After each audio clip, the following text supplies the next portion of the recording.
মানুষটা কেমনে ভালো হয়? আল্লাহ নবী বললেন, তাহলে শোনো, আমি যে বছর বাবার কবর জিয়ারত করতে গেছিলাম, আমার বয়স ছিল তখন মাত্র 6 বছর। জোরে কোন কয় বছর? 6 বছর বয়সে মায়ের সঙ্গে বাবার কবর জিয়ারত করতে গেলাম। ওই বাবার কবর জিয়ারত করতে গিয়া আবহাওয়া প্রান্তরে আমার মা আমি অসুস্থ হলো, ওইখানে আমার মা মারা গেল। উম্মে আইমান দাসীর সঙ্গে আমি চলে আসলাম মক্কায়। আমার দাদার কাছে লালন পালন হতেছিলাম। নবীর দাদার নাম কি? মুত্তালেব। জোরে কোন নাম কি? অনেকে বলে আব্দুল মুত্তালেব।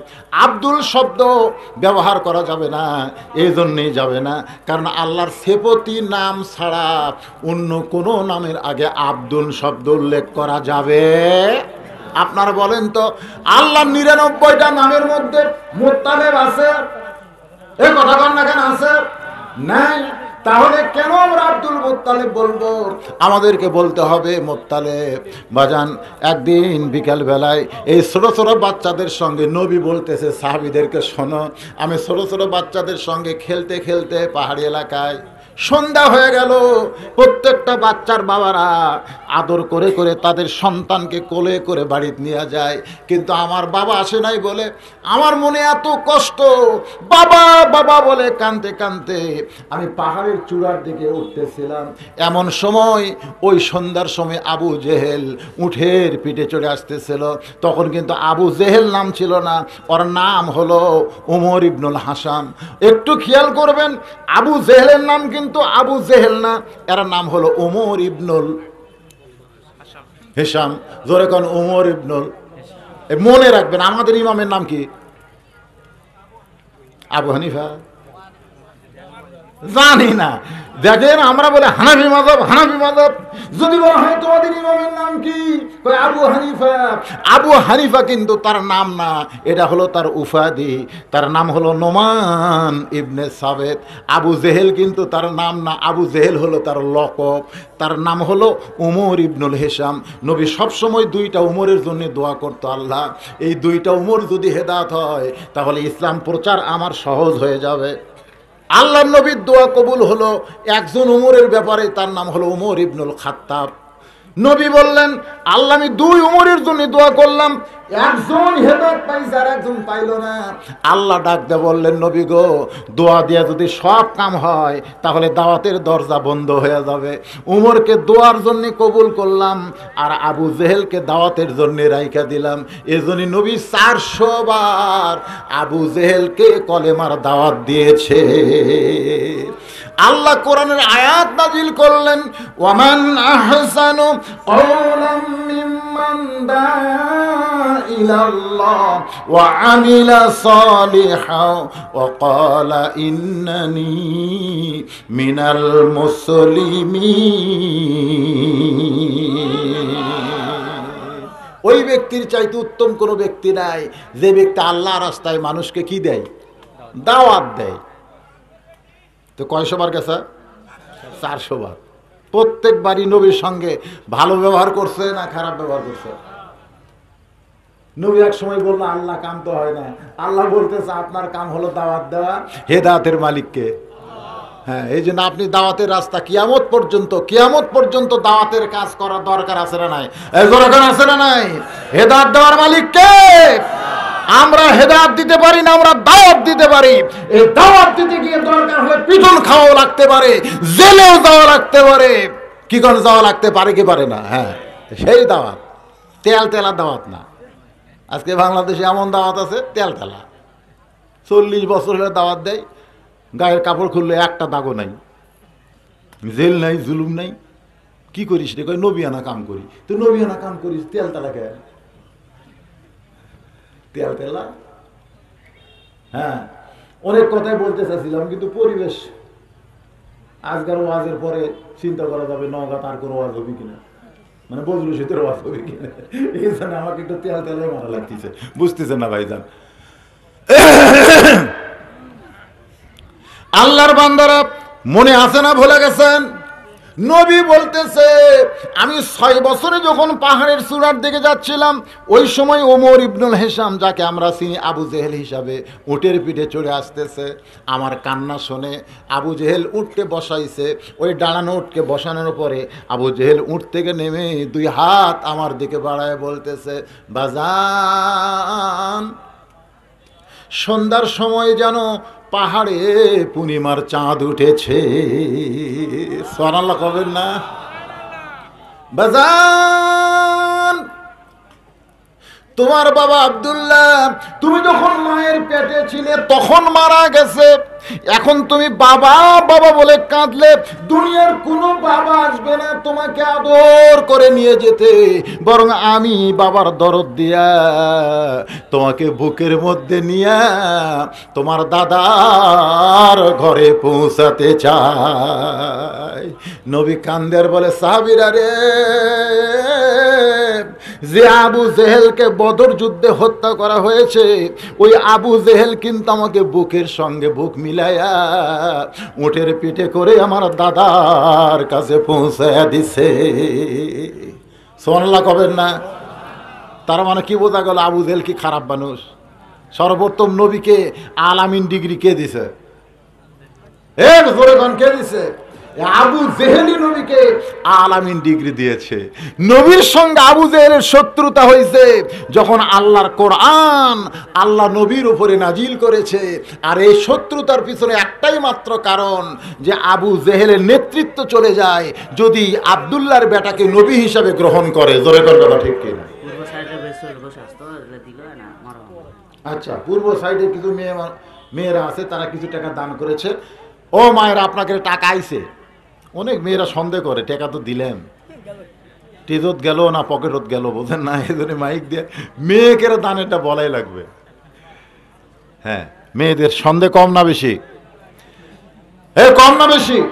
আর নিজের স্বামী পর্যন্ত সন্দেহ করবে আমি যে এত বড় একটা হুজুর।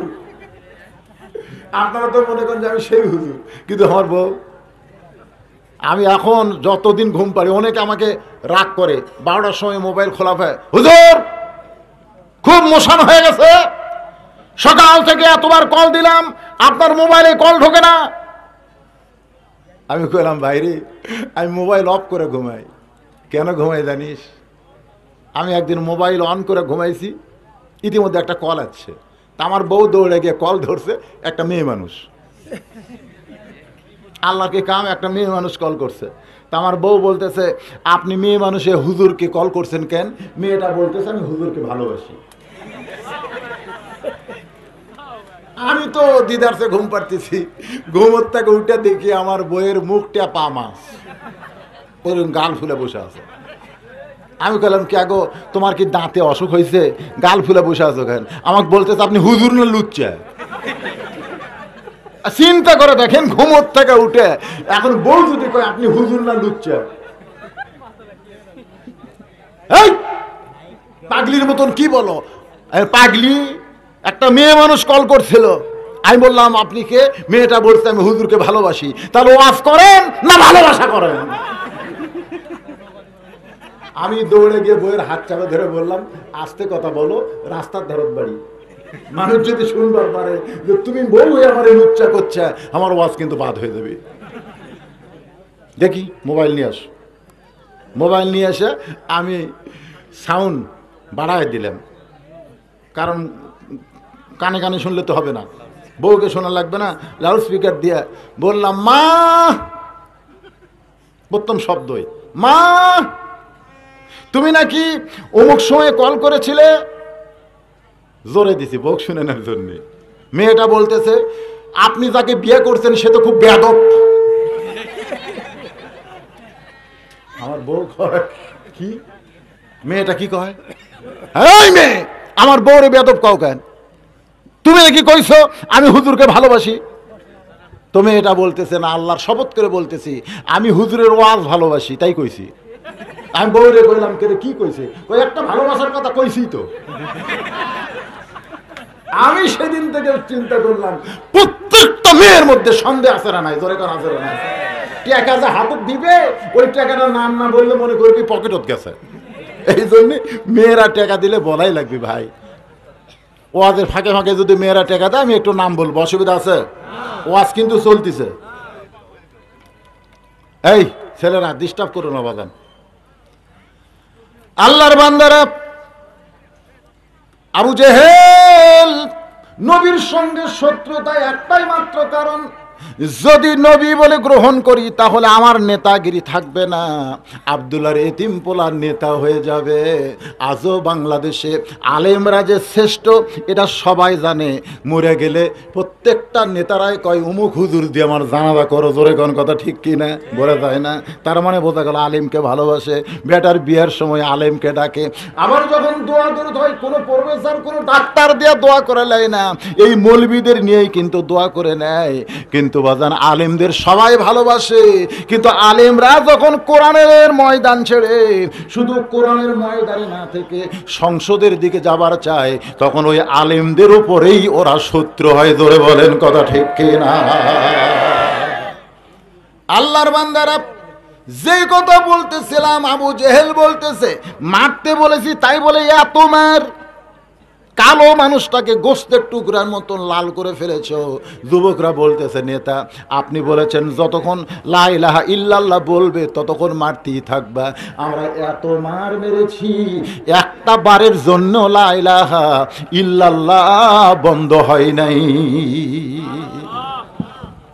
যদি বিশ্বাস না করেন তাহলে এখন মুখের কাছে গিয়ে শোনেন, আবু জেহেল আবার উমাইয়া ওই বেলালের মুরিদ দুইজন দৌড়ে এসে ওই বেলালের মুখের কাছে কানটা লাগায়া শুনতে পায় ওই আহত বেলাল আহ আহ, আমার কষ্ট হয়, আমার রক্ত ঝরে গেছে, আমার চামড়া উঠে গেছে, একটা কথাও নাই, জবান থেকে শুধু শব্দ বের হচ্ছে লা ইলাহা ইল্লাল্লাহ, লা ইলাহা ইল্লাল্লাহ, লা ইলাহা ইল্লাল্লাহ। আবু জেহেল চিৎকার করে বলে, রে যুবকেরা, সারাদিন এত কষ্ট নির্যাতনের পরেও বেলালের জবান থেকে তোমরা কলমা খসাতে পারো নাই। বেলালের জবান থেকে কলমা কেমনে খসাবে? কলমা তো বেলালের কলিজার মধ্যে ঢুকে গেছে। ধরে কোন ঠিক কিনা? আরে আমি তো বলছি বাবা, এগুলো সব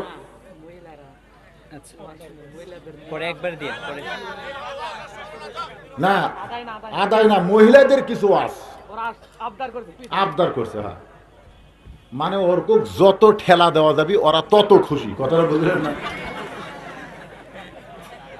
হ্যাঁ, মহিলাদের ওয়াজ করার দরকার আছে না নাই? হ্যাঁ, করতেছি, কিন্তু এটা শেষ করি, এই পয়েন্টটা শেষ করে আমি যখন আসবো আত্তাকুল্লাহ হাক্কা তুকাতিহি ওয়ালা তামুতুন্না ইল্লা ওয়া আনতুম মুসলিমুন, এর মধ্যে ইনশাআল্লাহ আমার মা বোনদের ওয়াজ চলে আসবে ইনশাআল্লাহ। একটু ধৈর্য নিয়ে বসেন। আল্লাহর বান্দারা কি বলতেছিলাম, এত নির্যাতনের পরেও যখন বন্ধ করা যায় নাই, বেলালের বুকে পাথর চাপা দাও, এত বড় পাথর চাপা দাও, চাপা দেওয়ার সঙ্গে সঙ্গে যেন বেলাল মারা যায়। উজদুল গাবা কিতাবের মধ্যে আছে, কয়েকজন যুবক বিশাল একটা পাথর খণ্ড এনে ওই আহত বেলালের বুকের ওপরে চাপা দিয়ে ওরা সবাই চলে গেছে, জানে বেলাল মরে যাবে। সকালবেলা বেলালের লাশটা আব্দুল্লাহর এতিম পোলা আমাদের নবীর দরবারে রেখে বলবে, আমাদের গোলামকে মুসলমান বানালে আমরা তার সাইজ এমনি করব। এই নিয়তে সমস্ত কাফিররা যখন বাড়িতে যায়, বেলালের বুকের উপরে পাথর, বেলাল চোখের পানি বের করে বলে, আল্লাহ আমাকে এত নির্যাতন করেছে, আমি কি একটা বার বলেছি আমার কষ্ট হয়? একটা বার বলিনি আল্লাহ, কোনোবার কখনো আহা বলে চিৎকার দেয়নি।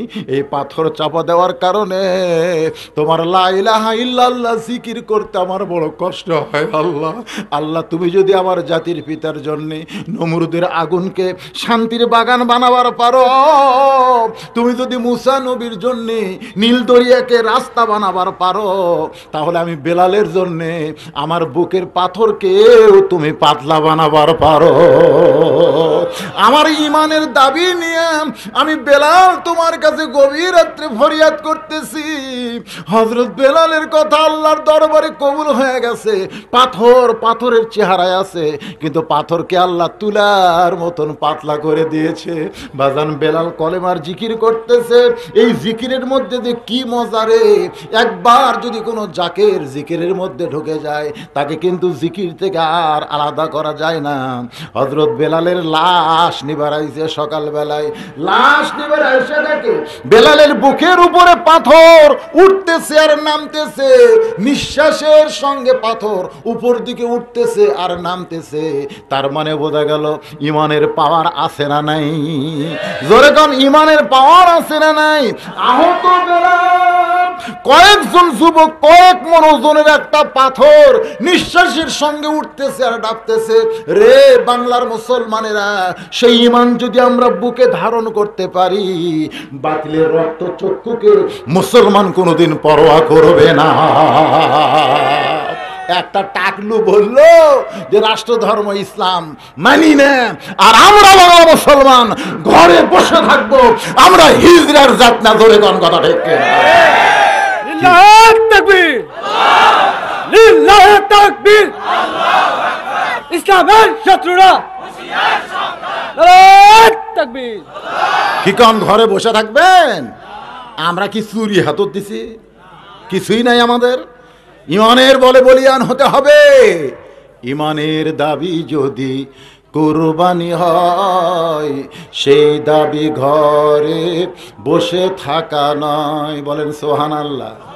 ইমানের দাবি হলো কিছু বিনিময়, সেই বিনিময় যদি কলিজার ঘাম হয়, সেই ঘাম দিতে যেন তৈরি থাকি। ওগো দয়াময়, আমার আল্লাহ দয়াময়। যুবকেরা গিয়া নেতাকে বলতেছে, নেতা কি কন, মরছে। আসেন দেখেন, উমাইয়া, আবু জেহেল, আবু সুফিয়ান, যত নেতা ছিল সমস্ত নেতা গিয়া দেখতেছে বেলাল মরে নাই, মরে নাই, বরং বেলালের নিঃশ্বাসের সঙ্গে এত ওজনের পাথর উঠতেছে আর ডাবতেছে। আবু জেহেল বেলালের কাছে দাঁড়ায় বলে, কেমনে বন্ধ করা যায়? এই কলেমা কেমনে বন্ধ করা যায়? এই কলেমা কেমনে বন্ধ করা যায়? কি করা যায়? এমন সময় এক যুবক বলতেছে, নেতা, এক বুড়া বলতেছেন, এক যুবক, আজকে আমাদের বাংলাদেশে কলেমার আওয়াজকে বন্ধ করতে গেলে কোন বুড়ারা পারবে না, যুবকরা এর বিরুদ্ধে চারণ করে। জোরে কোন কথা ঠিক কিনা? এক যুবক বলতেছে, বেলালের কলেমা যদি বন্ধ করতে চান, বেলালের জিব্বা টেনে বের করে ওই জিব্বার মধ্যে পেরেক বসায় দেন। জিব্বার মধ্যে পেরেক বসায় দিলে বেলাল আর জিকির করতে পারবে না। যেই বলা সেই কাজ। একটু চিন্তা করেন, বেলালের জিব্বার মধ্যে পেরেক মারবে, এখন কে যাবে বেলালের মুখের কাছে যদি মরণ কামড় দেয়?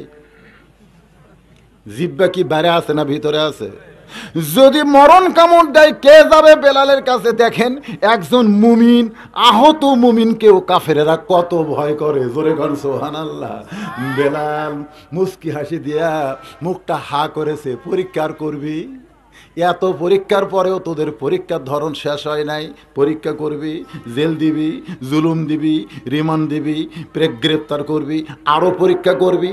আয়, একজন কাফের দৌড়ে গিয়ে বেলালের হাঁ করে মুখে হাত ঢুকাই দেয়া জিব্বা টেনে বের করে ওই জিব্বার মধ্যে পেরেক মারতেছে। এই পার দিয়া ঢুকাইয়া ওই পার দিয়া কাঁটা বের করে দেয়। তখনও বেলালের জিব্বার আগা আহাত আহাত আল্লাহ আল্লাহ জিকির করতেছে। আবু বকরের কানে খবর গেছে, আবু বকর, তোমার এক ভাইকে কাফেররা এত নির্যাতন করতেছে। কুল্লু মুসলিমুন ইখওয়া, প্রত্যেকটা মুসলমান ভাই ভাই, বেলাল আবু বকরের কে হয়? আরো জোরে কন। আরাকানের মুসলমান আমাদের কে হয়? কাশ্মীরের মুসলমান আমাদের কে হয়? সিরিয়ার মুসলমান আমাদের কে হয়? ফিলিস্তিনের মুসলমান আমাদের কে হয়? আল্লাহ রাসূল বলেছেন প্রত্যেকটা মুসলমান একই শরীর বিশিষ্ট। পৃথিবীর যেখানে মুসলমানকে নির্যাতন করা হবে, কোন মুসলমান যদি কলিজায় কষ্ট না পায়, তাহলে বুঝতে হবে ওর নাম মুসলমান আছে। ওয়ালা তামুতুন্না ইল্লা ওয়া আনতুম মুসলিমুন, সে মুসলমান হয়ে মরতে পারবে না। গণেশ মূর্তির পায়ে কোরআন দিয়েছে। এইটা জানার পরে কোন মুসলমানের অন্তরে যদি কষ্ট না হয়, কোন মুসলমানের কলিজায় যদি আগুন না লাগে, তাহলে বুঝতে হবে ও নামে মুসলমান, কিন্তু মরার সময় মুসলমান হয়ে মরতে পারবে না। জোরে বলেন কথা ঠিক কিনা? দরকার হলে এই কোরআনের জন্য যদি জীবন দেওয়া লাগে, কারা কারা রাজি আছেন দুই হাত তুলে আল্লাহরে দেখান। লিল্লাহে তাকবীর। শুধু কোরআনের অশুনল হবে না, বাস্তবকেই কোরআন আমাদের জীবনে গ্রহণ করার দরকার আছে না নাই? জোরে কোন আছে না নাই? ভাইজান, মুসলমান নামাজ না পড়তে পারে, মুসলমান আওয়ামী লীগ করতে পারে, বিএমপি করতে পারে, কিন্তু মুসলমান কয়েকটা জায়গাত এক দল। আপনারা বলেন তো, আওয়ামী লীগ বলেন, বিএমপি বলেন, জাতীয় পার্টি, যে পার্টি বলেন, আল্লাহ নবীর বিরুদ্ধে কথা বললে চুপ করে থাকবে? আল্লাহর বিরুদ্ধে কথা বললে চুপ করে থাকবে? কোরআনের বিরুদ্ধে কথা বললে চুপ করে থাকবে? থাকবে না। তোমরা এক একজন এক এক দল করতে পারো, কিন্তু মৌলিক বিষয়ে এখনো মুসলমান এক দল। জোরে কোন সুবহানাল্লাহ।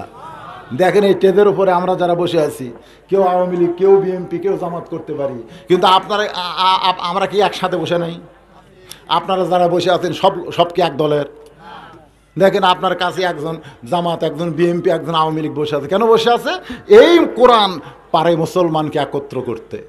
এই কোরআনই পারে সব দল ভাঙ্গা মুসলমানকে এক দলে নিয়ে আসতে। জোরে কোন কথা ঠিক কিনা? সাধারণ কোরআনের মাহফিলের কারণে যদি সব দলের লোক এক সামিনার তলে বসতে পারেন, যেদিন কোরআনের সমাজ চালু হবে বাংলাদেশে, সেদিন বাংলাদেশে কোনো দল থাকবে না, সমস্ত মুসলমান এক আল্লাহর দল হয়ে যাবে। জোরে বলেন কথা ঠিক কিনা? সেই দিন বেশি বাকি নাই। মনে করতেছেন আরো বহুদিন?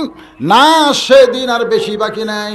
ইমাম মেহেদী আলাইহিস সালাম আসবে, ঈসা আলাইহিস সালাম আসবে, গোটা বিশ্ব আবার আল্লাহ মুসলমানকে দিয়ে দিবে।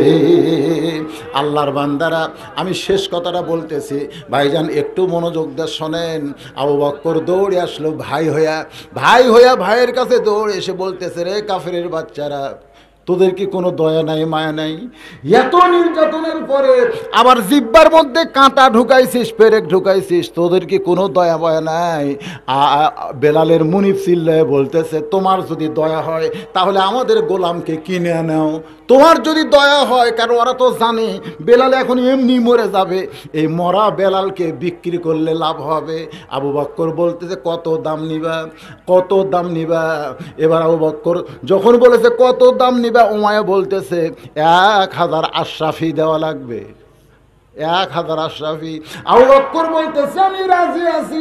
আবু জেহেল বলতেছে, উমাইয়া রে, তুমি মেম্বার হয়ে তোমার গোলামের দাম চাইতে পারো না, আমি চেয়ারম্যান হয়ে চাই, 10,000 দেওয়া লাগবে। আবু বকর বলতেছে, আমি রাজি আছি। আবু জেহেল বলতেছে, আবু বকর তুমি কি পাগল? এই মরা বেলালকে তুমি এত টাকা দিয়ে কিনতেছো? আবু বকর চিৎকার করে বলে, বেলালের দাম তোমাদের কাছে নাই, কিন্তু যারা মুসলমান গোটা দুনিয়া বিক্রি করলেও একজন ইমানদারের দাম দেওয়া যাবে না। আল্লাহ রাসূলের কাছে নিয়ে যাওয়া হলো। নবী নিজের হাতে বেলালের জিব্বার পেরেকগুলো বের করে, জিব্বার কাঁটাগুলো বের করে বেলালের কপালে চুমা দিয়ে বলে, বেলাল রে, এত নির্যাতন করেছে বাবা, কিন্তু আমি তোমার কিছুই করতে পারি নাই। ও বেলাল, তুমি কি চাও? তোমার কি চাহিদা আছে বেলাল? তুমি কি জানো তোমার জন্য আল্লাহ কোরআনের আয়াত নাজিল করেছে? আল্লাহ তাখাফু, তোমার কোনো ভয় নাই, ওয়ালা তাহজান, তোমার কোনো চিন্তা নাই, ও আবু শিরু বিল জান্নাতিল্লাতি কুনতুম তুআদুন, আল্লাহ তোমার জন্য বেহেশতের সুসংবাদ দিয়েছে, সেই ওয়াদা আল্লাহ করেছে। বেলালের চোখ দিয়ে দর দর করে পানি পড়ে। রাসূল বলে, বেলাল, আল্লাহ তোমাকে জান্নাতের ওয়াদা দিল, এরপরেও তুমি কান্দো কেন? বেলাল বলতেছে, ইয়া রাসূলুল্লাহ, আল্লাহর কলেমা আস্তে আস্তে জিকির করার কারণে এত নির্যাতন, এত কষ্ট আমি সহ্য করেছি। আপনি কি জানেন গো নবী, ওরা যখন আমাকে কষ্ট দিয়েছে, এই কষ্টকর মুহূর্তে আমার আল্লাহ তাআলা ওয়াফুতিহাত আবওয়াবুহা ওয়া ক্বালা লাহুম খাযানাতুহা সালামুন আলাইকুম তিবতুম ফাদখুলুহা খালিদিন। ওদের কষ্ট নির্যাতনের সময় আল্লাহ আমার জন্য 8টা জান্নাতের দরজা খুলে ধরেছে। আমি ওই পাথর বুকে নিয়ে দুনিয়া থেকে আল্লাহর জান্নাত দেখেছি। আর আল্লাহর জান্নাত দেখতে দেখতে আমি কোনো কষ্ট বুঝতে পারি নাই। বাজান, ইমানের শেষ পর্যায়ে হলো আমল বিল আরকান, আমলের মাধ্যমে প্রকাশ করতে হবে। আমাকে বলা হয়েছে, হুজুর মায়েদের একটু ওয়াজ করবেন। আপনারা বলেন তো, পুরুষের আমল মেয়েদের আমল একটু আলাদা আছে না নাই? যেরকম আছে না নাই? শোনেন, আমি বলি, এই বেশি ব্যাখ্যা করা লাগবে না। আপনারা মসজিদের মধ্যে যারা যে থাকবেন তাও কিন্তু পারবেন না।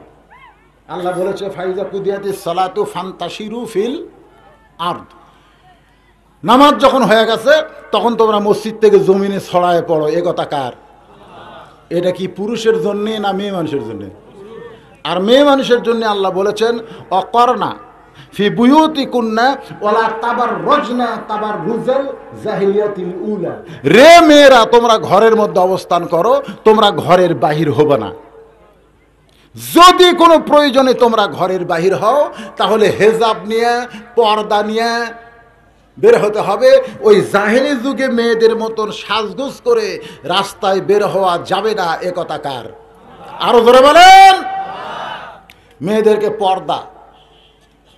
ভাইজান, আর দায়ুসু লা ইয়াদখুলুল জান্নাহ, রাসূল বললেন, এটা লাইন অফ জেমস, লা ইয়াদখুল। খুব খেয়াল করবেন, যারা দায়ুস তারা কখনোই জান্নাতে প্রবেশ করবে না। সাহাবীরা জিজ্ঞাসা করলেন, দায়ুস কোন নারী? আল্লাহ নবী বললেন, দায়ুস কোনো নারী না, দায়ুস হলো ওই সকল পুরুষ যাদের অধীনে নারীরা পর্দা করে না। তাহলে আমার অধীনে কিছু নারী আছে না নাই? যখন আছে না নাই? হ্যাঁ। এখন আপনার বউ যদি বেপর্দা হয়ে চক তাতারু ঘোরে, আপনারা বলেন তো, চক তাতারু মাঝে মধ্যে অটো ভ্যানালা আসে না? মাঝে মধ্যে। আচ্ছা, চক তাতারও মাঝে মধ্যে মেতর আসে না? চক তাতারও মাঝে মধ্যে ফেরুওয়ালার আসে না? তা আপনার বউ দেখে ভ্যানালা বলতেছে আহ,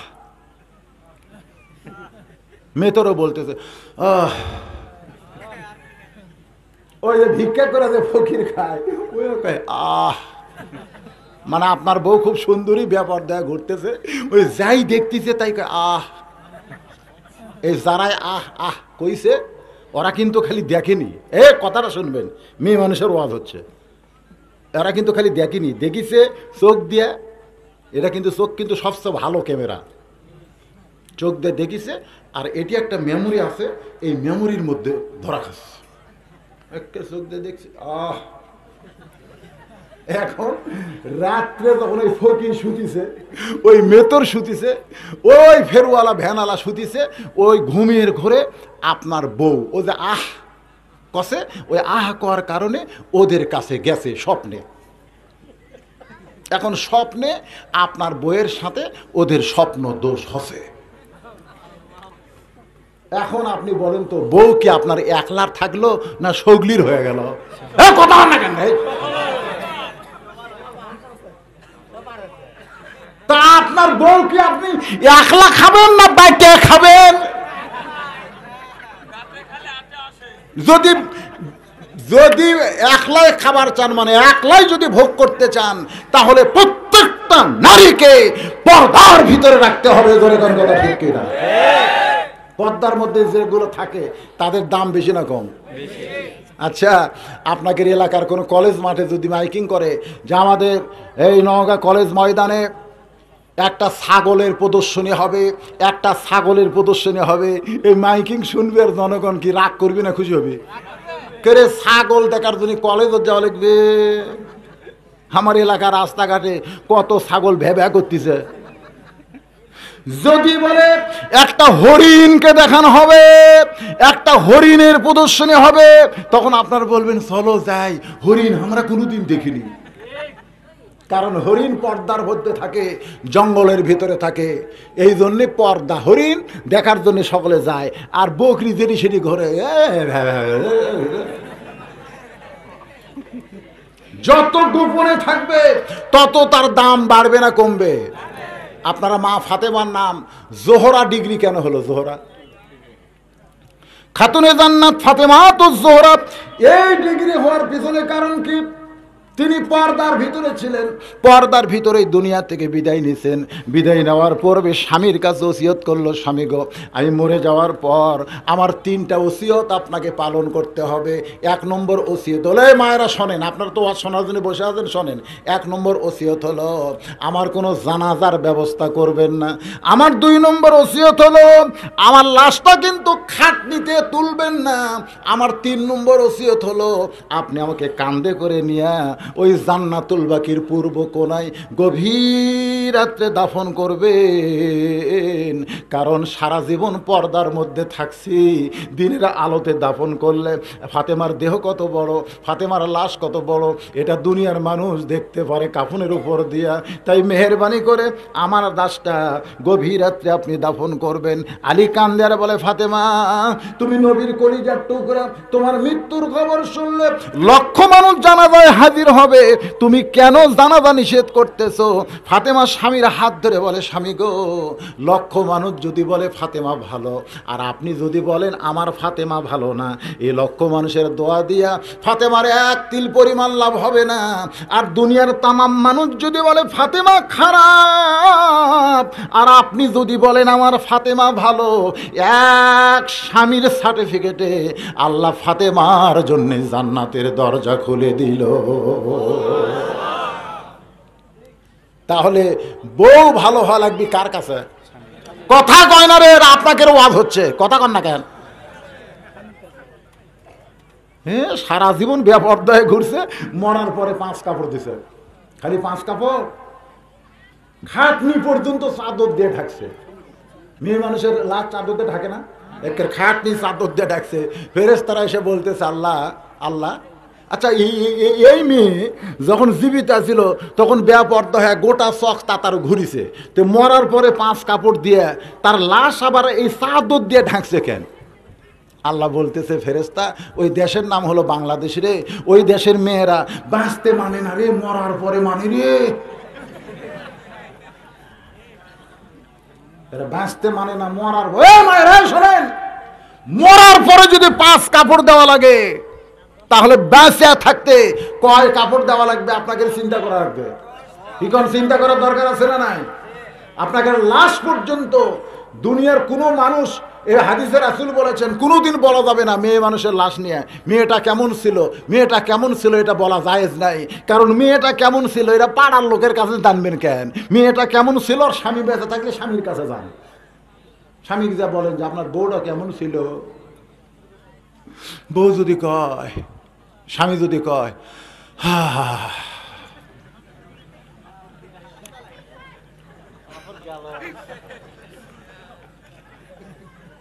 যদি খালি কয় বুঝবেন হামনি আর ফালাছে, ও জ্বলে থুয়ে গেছে।